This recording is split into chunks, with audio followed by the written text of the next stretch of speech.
May 13. Oh, ayon sa ating impormante, itong si Kumar, si Lisa ay may mga illegal na negosyo kasama ang mga senador.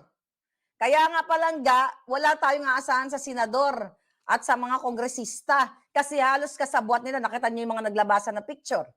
Ayon sa ating informante, kung gagawin lang daw ng gobyerno kung may matino tayo, makikita ang mga pangalan ni Chis Escudero na may illegal business with this person, with Mekos Mekos, with Lisa, si Subiri kasama, lahat, okay?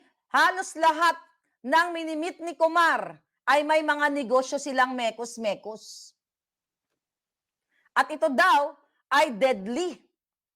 Deadly ba? Notorious. Kahit sa mga Indian community. Ayon sa ating source, Nilda Ruiz, thank you. Ayon sa ating source, na itong si Kumar ay hindi lang po pa-cute-cute ang alam. Marami na kinasasangkutan na mga negosyo na nakikipag-sosyo sa mga politiko. Well, nakipagsosyo sa politiko. Ano ang negosyo nila? Legal or illegal?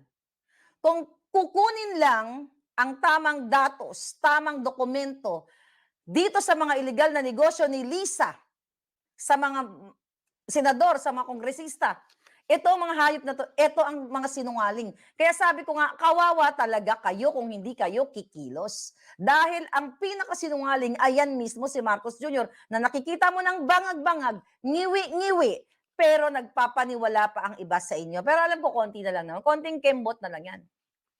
Kaya dapat itong si Senator Bato sa next hearing, pipigyan niya si Kumar kahit nakakilala lang daw niya.